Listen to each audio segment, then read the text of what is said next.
Assalamualaikum warahmatullahi wabarakatuh. Selamat siang Ananda semuanya. Ketemu lagi di metodologi penelitian. Ini kuliah kita di minggu kedua. Setelah kemarin kita di Zoom meeting, perkenalan aja, tapi di pertemuan kedua ini kita akan coba untuk membahas tentang apa yang dimaksud dengan karya ilmiah. Nah, sebelumnya kemarin saya kasih survei sama Ananda semuanya tentang kalian kenal nggak apa sih yang disebut dengan penelitian? Nah, ada sebagian yang sudah tahu dan kemudian ada juga sebagian yang masih bingung mungkin ya apa yang dimaksud dengan penelitian karena Ananda semua saya yakin mungkin belum pernah melaksanakan penelitian atau melakukan yang namanya penelitian. Nah, sebelum kita masuk ke materi yang akan saya jelaskan, saya akan menjelaskan dulu beberapa materi yang nantinya akan kita pelajari sampai 16 kali pertemuan ini sesuai dengan RPS-nya. Nah, RPS-nya udah ada sebenarnya di dalam e-learning ya, kalian udah bisa download. Tapi yang tentu di sini saya juga akan menjelaskan dulu tentang apa saja sih materi-materinya yang mau kalian pelajari dalam satu semester ini. Nah, di slide berikutnya ini kita lihat dulu materinya apa aja. Nah, yang pertama materinya adalah konsep, hakikat, ciri, dan syarat serta kegunaan dari karya ilmiah. Nah, hari ini saya akan membahas itu materi pertama. Kemudian untuk yang kedua, kita akan membahas tentang pengertian, paradigma, dan tema serta pendekatan dalam kajian penelitian geografi. Nah, tentunya kajian penelitian geografi itu akan berbeda dengan kajian penelitian di bidang ilmu yang lainnya. Nanti kita akan lihat ciri khasnya penelitian geografi itu seperti apa. Nah, yang ketiga, klasifikasi dan jenis-jenis penelitian geografi. Nah, jenis penelitian geografi ini seperti apa sih jenisnya yang akan kalian lakukan penelitian nantinya. Dan yang keempat itu ada penyusunan karya tulis ilmiah. Nah, ini yang paling penting sebenarnya. Kalian nanti akan mempelajari latar belakang, kemudian ada identifikasi, ada batasan, ada rumusan, ada tujuan, manfaat, dan kegunaan dari penelitian.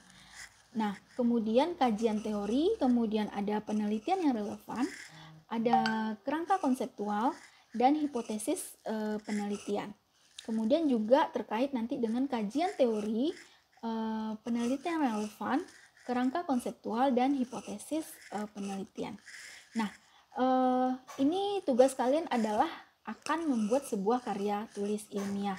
Yang pasti nanti dari bab 1 sampai bab 3 kalian nanti akan ngerti gimana caranya menulis sebuah karya ilmiah yang baik itu. Nah, lanjut kita nanti ke materi kelima, itu ada publikasi karya ilmiah, kemudian ada aplikasi program Mendeley, dan presentasi dari proposal penelitian. Nah, ini yang penting juga. Kalian nanti akan presentasikan proposal penelitian kalian yang sudah kalian buat di minggu-minggu terakhir ya. Biasanya itu menjadi tugas atau syarat dari kalian lulus mengikuti perkuliahan ini.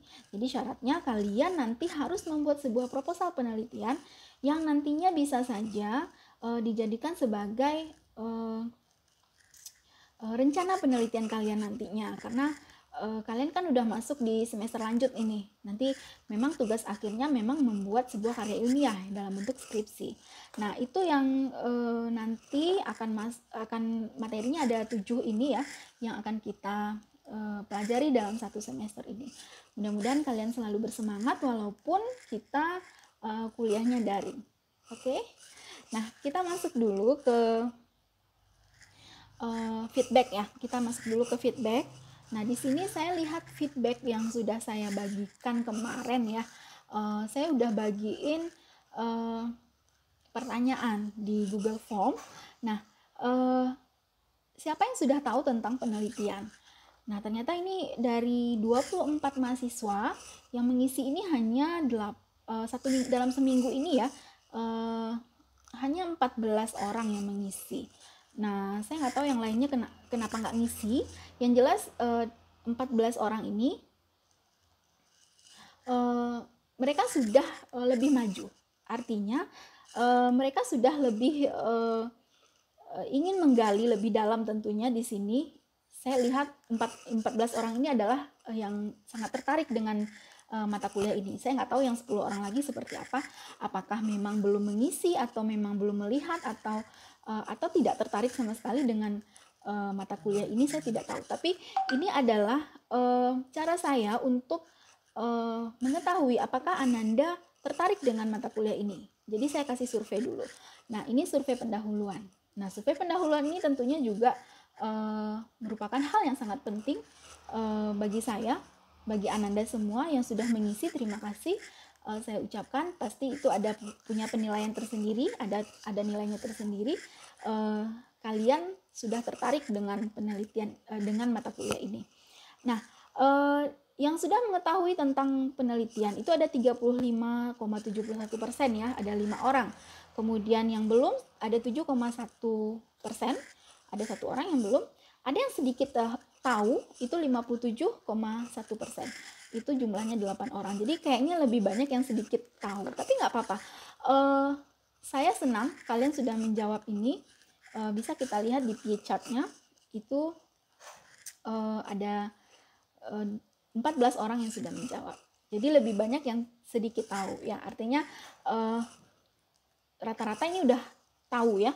Karena sudah tahu itu 35%, sedikit tahu itu ada 57%. Jadi yang nggak tahu cuman hanya 7% dari semua yang menjawab. Nah, nggak apa-apa. Nanti kita akan tahu semuanya itu terkait dengan penelitian di mata kuliah ini. Nah, saya lanjutkan dulu ke hasil survei yang sudah menjawab itu. Saya bacakan aja ya. Di sini ada Dinda Emil Saputri. Dia sudah mengetahui tentang penelitian. Kemudian dia tertarik dengan tema masalah di bidang pendidikan. Nah, Dinda sangat tertarik dengan masalah di bidang pendidikan. Alasannya karena yang pasti dia ingin mendapatkan ilmu yang jelas ya tentang pendidikan, terutama di bidang ilmu geografi. Nah, bahkan Dinda ini dia sudah bikin judulnya, metode dalam mengajar pemanfaatan Google Earth dalam pembelajaran geografi untuk meningkatkan meningkatkan hasil belajar siswa SMA Negeri 1 Kambang Mage. Nah, ini saya appreciate banget sama Dinda. Dia udah punya judul yang cukup menarik di sini tentang masalah pendidikan. Oke, terima kasih Dinda. Kemudian ada Dedi Iswara ini juga sedikit tahu ya tentang penelitian.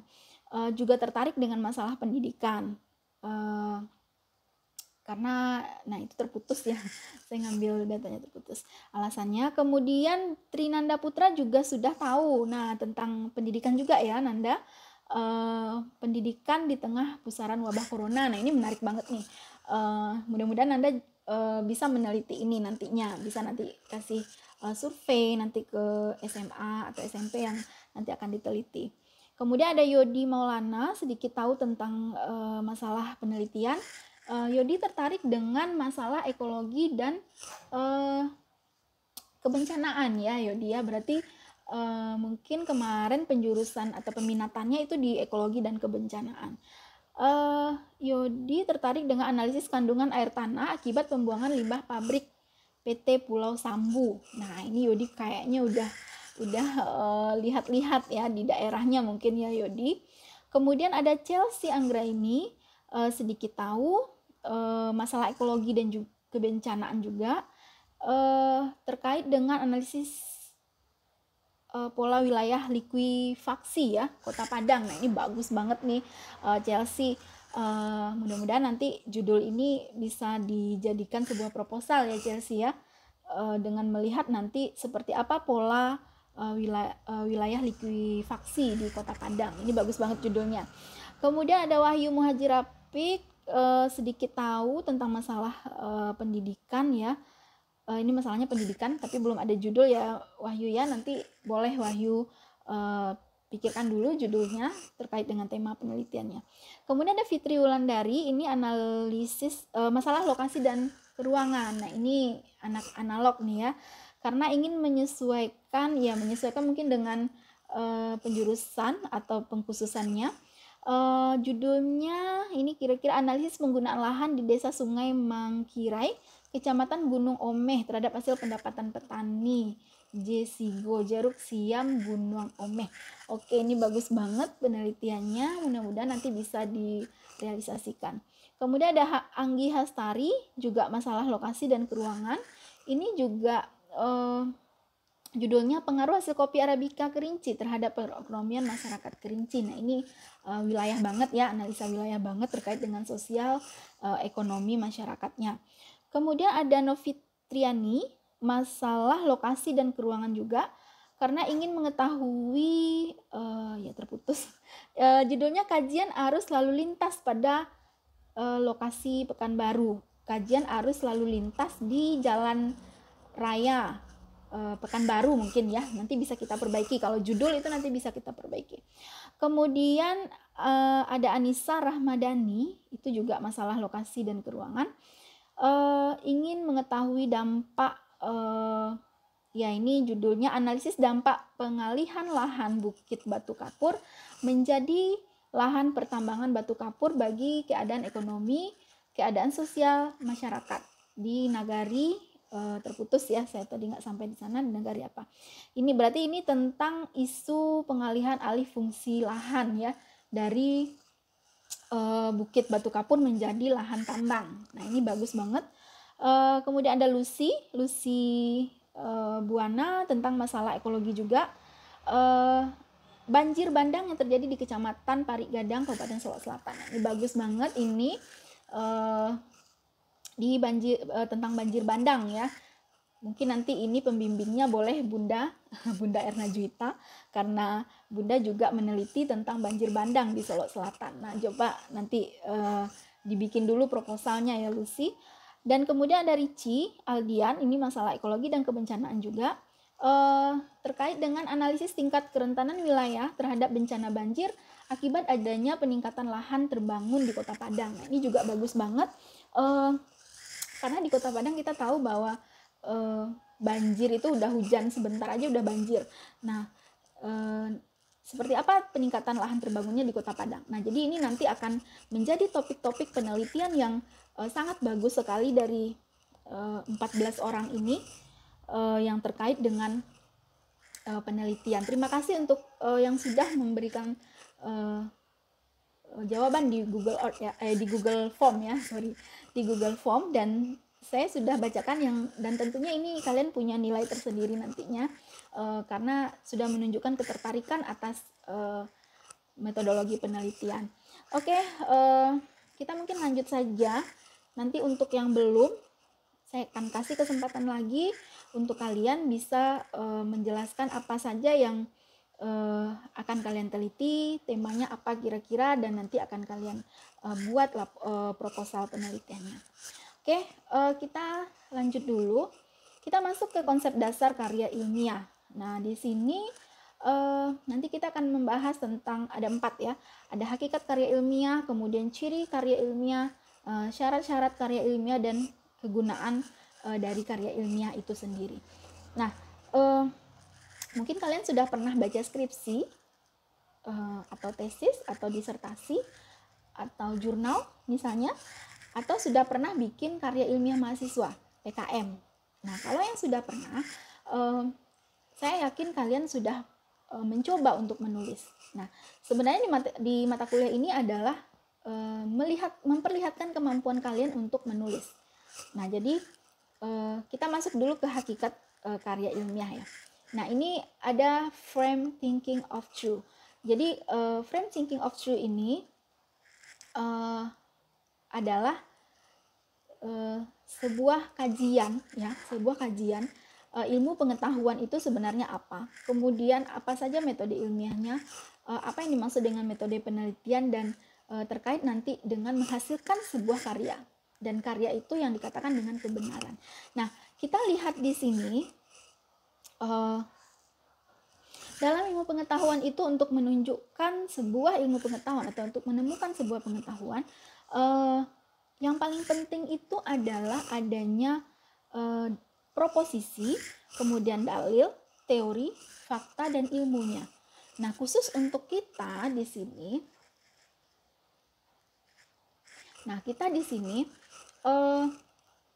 ilmu pengetahuan kita adalah ilmu geografi. Jadi kita nanti punya dalil, punya teori, punya fakta, dan punya hal-hal yang terkait dengan ilmu pengetahuan di bidang ilmu geografi.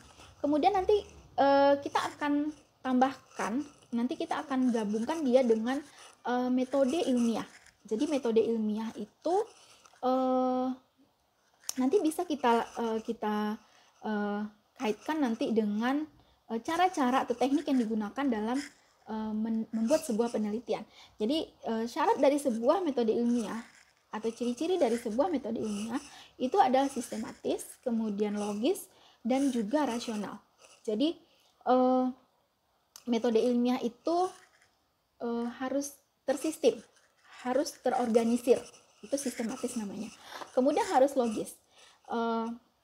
Logis itu artinya sesuai dengan penalaran dan ilmu pengetahuan. Kemudian rasional. Rasional itu artinya tidak mengada-ngada dan itu benar. Nah, itu yang dikatakan dengan metode ilmiah. Jadi, nanti ilmu pengetahuan ditambah dengan metode ilmiah nanti akan melahirkan sebuah metode, sebuah metodologi dalam penelitian. Jadi, metodologi penelitian itu nanti isinya adalah ada cara-cara atau teknik yang digunakan dalam meneliti itu sendiri, dan kemudian juga ada referensi pendukung. Nah, referensi pendukung itulah yang juga nanti sangat penting menentukan sebuah hasil dari penelitian itu. Dan hasilnya nantinya itu adalah sebuah kebenaran. Nah, kebenaran ini yang nanti akan dikatakan dengan penelitian. Nah, kita masuk dulu yang dimaksud dengan apa itu karya ilmiah ya. Mungkin ini di screen layar saya agak sedikit mengganggu, kita remove saja. Apa itu karya ilmiah? Nah, ini berdasarkan para ahli yang sudah menjelaskan karya ilmiah itu apa. Nah, karya ilmiah adalah karya tulis yang dibuat untuk memecahkan suatu permasalahan dengan landasan teori dan metode-metode ilmiah. Jadi di slide sebelumnya tadi saya sudah jelaskan ada ilmu pengetahuan, kemudian ada metodenya dan menghasilkan sebuah bentuk metodologi. Nah, dan akhirnya muncullah karya ilmiah. Jadi karya ilmiah itu adalah karya tulis yang dibuat untuk memecahkan satu permasalahan dengan landasan teori dan metode-metode ilmiah yang ada. Nah, nanti kalian akan saya bawa lagi seperti apa sih sebenarnya isi dari karya ilmiah itu gitu ya. Nah, jadi dari karya tulis yang nanti kalian bisa hasilkan itu ada masalah yang akan dipecahkan. Jadi kalian berangkat menulis penelitian itu adalah berangkat dari sebuah masalah. Jadi nanti kita akan tentukan judul, tema, masalah. Nah, yang paling utama itu yang pertama adalah sebenarnya adalah masalah. Ada masalah apa sih sebenarnya di daerah itu? Nah, kemudian apa sih tema yang bisa terkait dengan masalah ini? Dan kemudian apa judul yang bisa keluar dari masalah itu? Nah, itu sebenarnya yang dikatakan dengan karya ilmiah. Kemudian kita beranjak dulu dari yang dikaitkan dengan penelitian ya. Dari masalah tadi sudah, karya ilmiah ya. Sekarang kita masuk ke isi dari karya ilmiah. Nah, jadi isi dari sebuah karya ilmiah itu ada dalamnya fakta, ada data, kemudian ada fakta, ada solusi mengenai suatu masalah yang akan diteliti. Nah, kita contohkan dulu. Kita lihat fakta. Sekarang kita contohkan aja gini. Faktanya sekarang adalah ada bencana sosial, bencana non fisik ya namanya ini, yaitu terkait dengan virus corona. Oke, kita cari data tentang virus corona.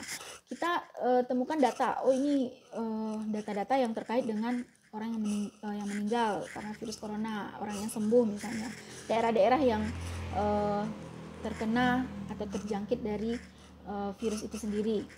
Kemudian faktanya apa? Faktanya berapa sih jumlah orangnya, kemudian di mana saja wilayah yang terjangkit itu, kemudian seperti apa sih penyebarannya.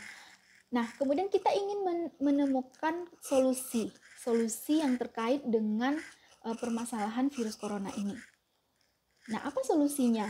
Nah, itu yang akan kita teliti. Nah, kita harus menghasilkan sebuah solusi terkait dengan masalah yang mau kita teliti. Atau misalnya masalah banjir di Kota Padang ya. Datanya ini ada banjir di Kota Padang, datanya dari tahun 2009 sampai 2020, atau mungkin dari bulan Juli sampai dengan Oktober, misalnya seperti itu. Nah, kemudian kita cek faktanya. Berapa curah hujan, berapa tingginya curah hujan, kemudian berapa sih orang-orang yang terdampak karena banjir itu. Nah, kemudian solusinya apa? Apa yang mau kita lihat di sana? Masalahnya apa yang mau kita lihat? Dan akhirnya kita akan menemukan solusinya. Nah, itu yang harus ada di dalam karya ilmiah itu.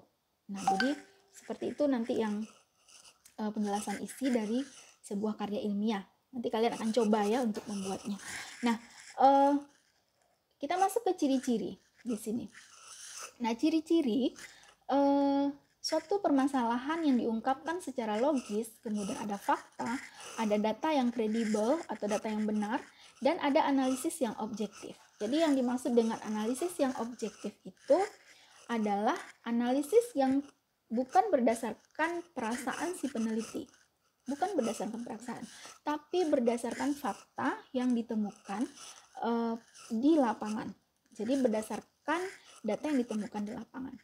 Nah, kemudian yang kedua, ada opini yang dikemukakan berlandasan teori dari berbagai sumber, seperti ada pendapat para ahli, kemudian ada jurnal ilmiah, kemudian ada buku yang juga sudah diterbitkan, dan intinya tidak berasal dari imajinasi, perasaan, ataupun pendapat subjektif dari si peneliti, kecuali pendapat itu berdasarkan fakta. Nah, itu yang dikatakan dengan opini si penulis nantinya ya, atau si peneliti. Nah, kalian pasti udah nggak asing dengan sumber-sumber ini ya. Kalau jurnal ilmiah pasti udah sering banget disuruh dosen untuk nyari jurnal. Nah, jadi itu sebenarnya fungsi, salah satu tugas dari dosen-dosen yang lain itu, silakan cari jurnal ini yang terkait dengan materi ini, cari jurnal ini terkait dengan materi ini. Nah, ini nantinya kalian untuk membiasakan diri nanti menulis karya ilmiah berdasarkan jurnal tadi atau berdasarkan sumber tadi. Oke. Kemudian ada yang ketiga, ragam bahasa yang bersifat ilmiah, tidak ambigu atau tidak membingungkan, dan menggunakan bahasa yang baku. Jadi bahasanya dalam karya ilmiah itu bahasa baku ya, bukan bahasa yang gaul. Nah, misalnya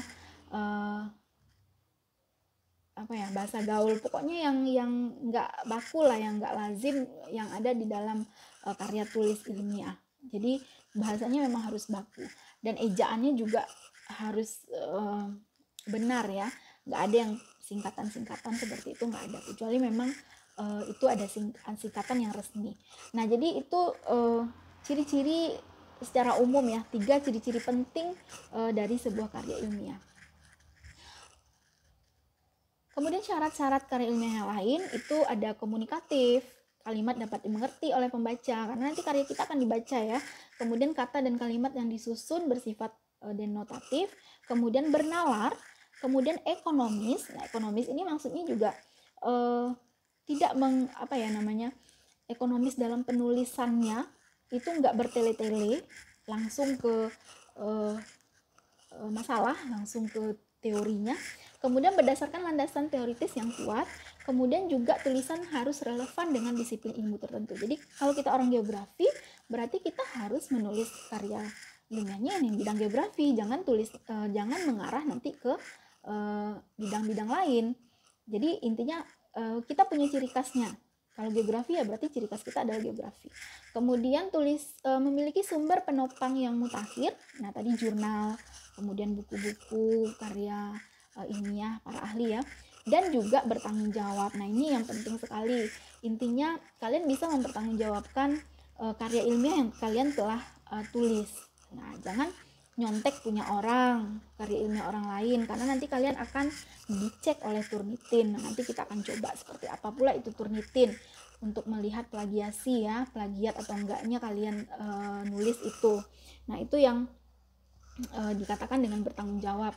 Dan kemudian benar, masalah yang kalian teliti itu benar gitu ya, jadi nggak ngada-ngada permasalahannya. Nah, itu yang dikatakan nanti dengan bertanggung jawab. Nah, kalau untuk gunanya sendiri, nah ini gunanya dari si karya ilmiah ini ada komunikatif atau kalimat dapat dimengerti oleh si pembaca, kemudian kata dan kalimat yang disusun bersifat denotatif, bernalar, ekonomis ya tadi udah ini ya. Kemudian kita lanjut ke ya, ini kegunaan karya ilmiah. Kegunaan karya ilmiah itu yang pertama melatih untuk mengembangkan keterampilan membaca yang efektif. Jadi kalian nanti atau orang lain ya bisa membaca hasil karya kalian itu dengan sebaik-baiknya dan kemudian juga bisa dimengerti. Kemudian melatih untuk menggabungkan hasil bacaan dari berbagai sumber. Nah, ini juga sumber-sumber yang sangat penting kalian akan baca atau akan perlukan nanti untuk menggunakan untuk menghasilkan sebuah karya ilmiah seperti jurnal, ada laporan penelitian skripsi, disertasi, tesis dan lain sebagainya. Kemudian mengenalkan dengan kegiatan perpustakaan. Nah, ini juga penting sekali nih. Nanti gimana sih caranya pakai menggunakan Mendeley ya? Sekarang kita pakainya Mendeley atau menggunakan Turnitin. Nanti dicek dengan Turnitin. Jadi kalian harus punya daftar pustaka yang sangat akurat. Nah, seperti itu. Kemudian meningkatkan pengorganisasian fakta atau data secara jelas dan sistematis. Kemudian memperoleh kepuasan intelektual. Nah, ini yang penting banget nih. Penelitian kita itu berguna nggak sih sama daerah atau wilayah yang kita teliti? Nah, kalau itu sangat berguna sekali dan bagus, itu kita punya kepuasan tersendiri. Oh, saya udah meneliti tentang banjir dan saya udah nemuin solusinya. Ternyata banjir di Kota Padang itu solusinya seperti ini, sesuai dengan apa yang saya teliti. Atau saya menemukan sebuah fakta baru terkait dengan banjir. Nah, itu kita punya kepuasan tersendiri pastinya. Itu disebut dengan kepuasan intelektual. Kemudian memperluas cakrawala ilmu pengetahuan. Nah, jadi tentunya nanti orang yang sudah meneliti ini punya ilmu pengetahuan yang cukup luas ya. Kalau kita nanti di bidang geografi tentunya. Kemudian sebagai bahan acuan atau penelitian pendahuluan untuk penelitian selanjutnya. Nah, ini juga sangat berguna karena berdasarkan hasil penelitian kita itu nanti kita juga akan orang lain nanti juga akan tertarik pastinya untuk meneliti lanjutan dari penelitian kita. Nah, itu nanti kalau kalian udah menghasilkan sebuah skripsi. Oke, ini dari teori ya, dari Almak ini tentang penelitian itu adalah sebuah proses yang kemudian menghasilkan sebuah ilmu. Jadi penelitian plus proses sama dengan sebuah ilmu pengetahuan yang baru. Nah, jadi itu yang dikatakan oleh si Almak ini. Jadi penelitian ditambah dengan proses dalam sebuah penelitiannya itu akan menghasilkan sebuah ilmu baru. Nah, ini contoh-contoh dari karya ilmiah yang ada makalah, kemudian ada skripsi, ada tesis, kemudian ada disertasi, ada proposal dan laporan penelitian, kemudian juga ada jurnal. Jurnal itu sebenarnya juga hasil dari penelitian ya, hasil dari laporan penelitian yang kemudian dituangkan nanti dalam sebuah jurnal. Nanti kalian juga akan membuat jurnal tentunya kalau penelitiannya sudah selesai. Nah, itu yang bisa secara singkat saya jelaskan. Nanti kalian bisa lihat video penjelasan saya ini di YouTube channel saya dan nanti kalian bisa tanya jawab kita di channel di kolom komentarnya. Karena kenapa? Karena kalau saya upload video ini di e-learning ini agak sedikit berat pastinya. Jadi kalian silakan nanti linknya akan saya bagi dan kalian nanti boleh melihat atau menyimak video ini penjelasannya dan kemudian kita akan tanya jawab nantinya. Saya akan jawab pertanyaan Anda terkait dengan karya ilmiah ini. Nah, mungkin sebelum saya akhiri, nah saya mau kasih tugas dulu ya. Nah, tugasnya ini coba silahkan Anda cari salah satu contoh karya ilmiah. Nah, berupa file PDF saja, bisa dalam bentuk tesis, bisa dalam bentuk jurnal boleh, bisa dalam bentuk skripsi. Nanti saya akan bikinkan link untuk memasukkan tugasnya di dalam e-learning. Nah, jadi kalian nanti silakan untuk mencari, kemudian saya tidak minta di print, tapi silakan di filenya kalian download. Kalau bisa sesuai dengan tema atau topik penelitian yang kira-kira akan kalian teliti.